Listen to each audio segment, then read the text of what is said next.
Hai, welcome back to my YouTube channel. Nama aku Dr. Hewan Lavinta Viena. Sesuai yang ada di judul, aku hari ini mau buat video get ready with me. Jadi kayak skincarean, make upan sambil jawabin Q&A yang aku udah buat di Instagram tanggal 25 Agustus kemarin, hari Rabu. Aku masih bare face juga, baru bangun. Kalau misalnya kalian penasaran, stay tune.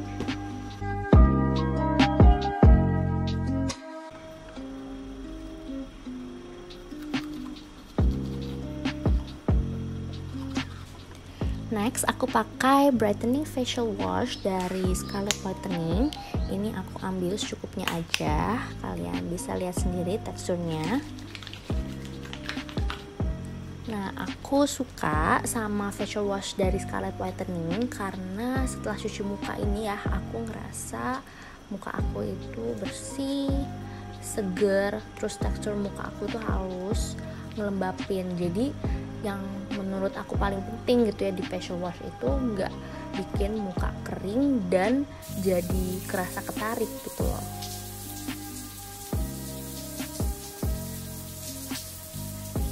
Next, aku pakai si Bradley Ever After Serum dari Scarlett.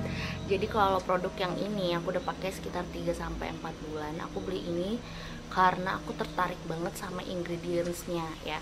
Di satu serum ingredientsnya itu memang bagus-bagus semua dan fokus untuk mencerahkan kulit ya. Ada si glutathione, niacinamide, vitamin C, itu kita udah tahu deh, pokoknya itu memang ingredients yang untuk mencerahkan. Dan memang di aku dia itu cukup mencerahkan dan sudah mulai memudahkan kemerahan yang ada di muka aku gitu ya. Dan teksturnya itu enak banget ya, kayak cair dan mudah diserap gitu dan nggak lengket. Aku nggak suka kalau misalkan ada serum yang kayak lengket itu teksturnya, tapi ini tuh nggak, enak langsung keserap sama si kulit gitu.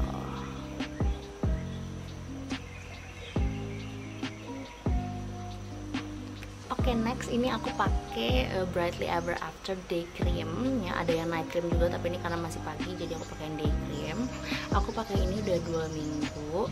Yang aku rasain itu dia light teksturnya ya, bisa dilihat sendiri nih.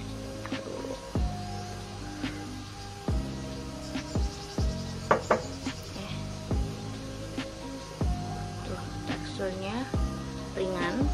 Dan kulit aku ini kan berminyak,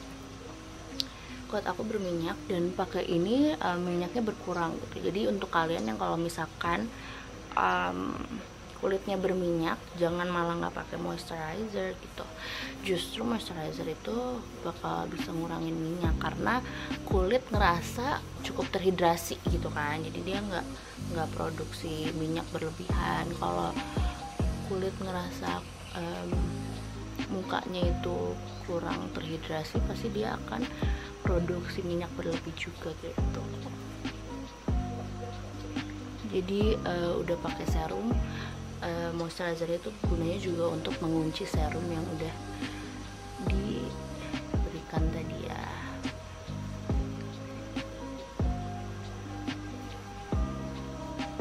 Rasain juga pore-pore aku makin mengecil sedikit banget ya, kelihatan, dan lebih apa ya, kayak lebih pelampi aja gitu kulitnya, kelihatan lebih sehat gitu.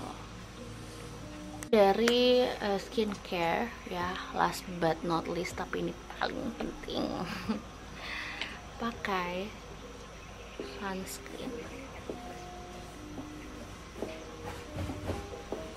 Penting, wajib guys, mau pakai skincare setebel apa, tapi kalau nggak dilindungin sama aja ntar ada flek-flek hitam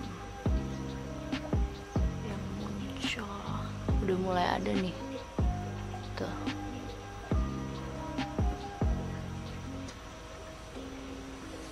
Oke. Next kita sambil bacain Q&A kalian, oke? Di untuk Aku bedain ya, aku bedain kucing yang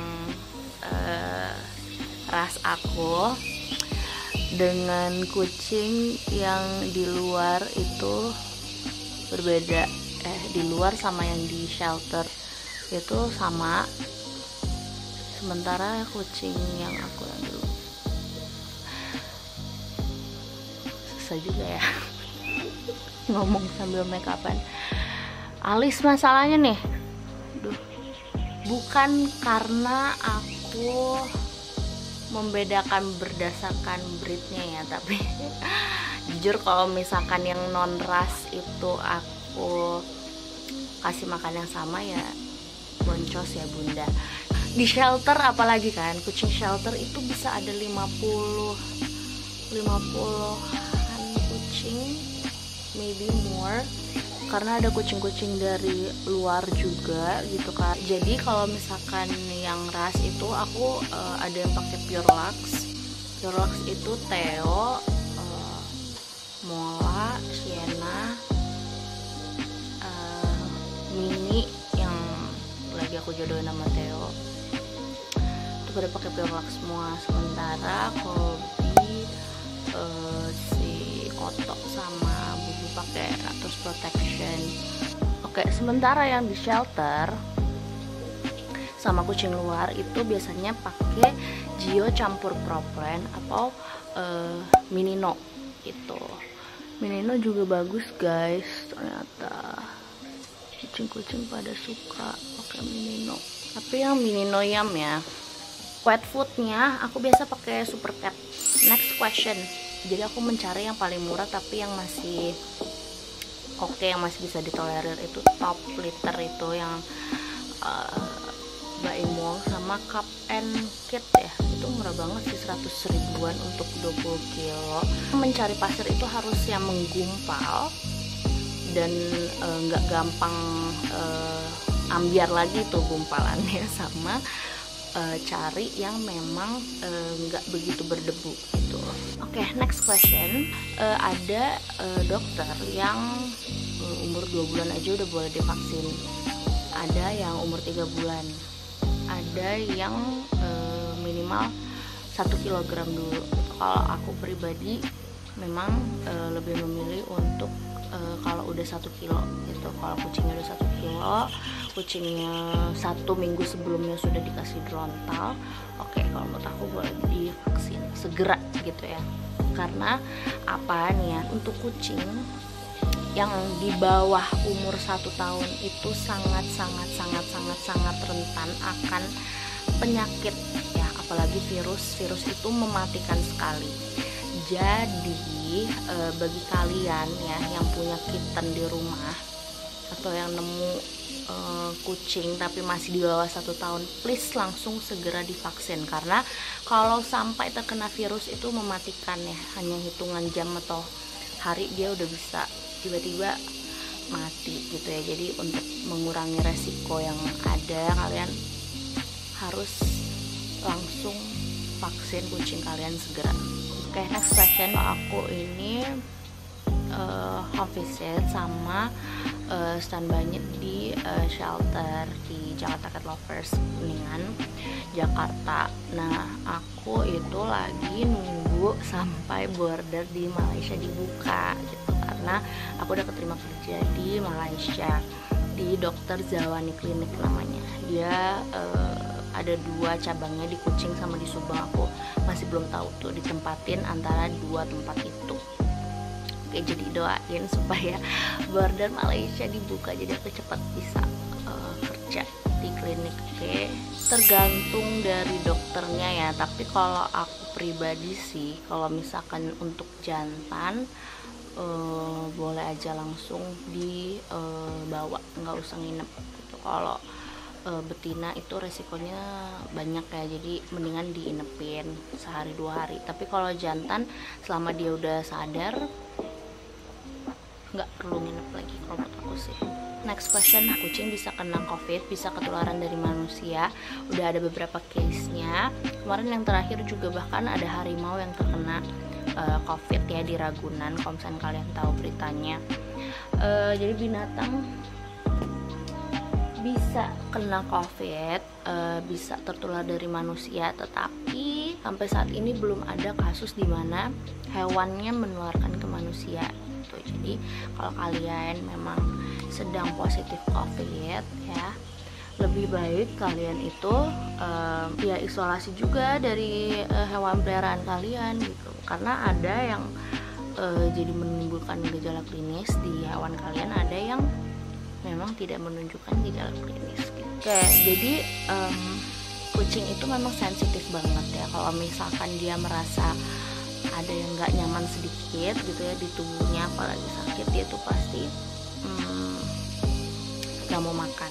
Jadi salah satu ciri-ciri kalau misalkan kucing kalian sakit kan, oh nih kok kayaknya nafsu makannya berkurang nih, pasti ada sesuatu gitu kan. Nah jadi ya kalian harus sembuhkan dulu penyakitnya gitu kan, sampai benar-benar sembuh. Kalau misalnya sekali sih kan biasanya ada sariawan, itu benar-benar ya tuntas gitu ya diobatinnya. Terus kasih vitamin juga setiap hari. Niscaya ya seiring berjalannya waktu, kalau dia membaik pun juga dia akan makan gitu. Nah untuk merangsangnya ya kalian harus tahu makanan apa yang kucing kalian suka gitu ya, yang paling suka. Biasanya sih rata-rata kucing nggak akan menolak yang namanya wet food, jadi kalian bisa pancing dulu pakai wet food. Sering berjalannya waktu dilihat apa benar dia emang udah mau makan atau masih belum makan. Jadi kalian cari tahu juga makanan favorit kucing kalian apa, ya kalian pancing dengan itu. Next question, itu bisa ya. Jadi untuk vaksin kucing sendiri yang F3 yang ada di Indonesia itu memang ada 3 merek, ada Romindo, Zoetis, sama si Novivac. Nah untuk F4 sendiri hanya ada 1 merek, yaitu Zoetis.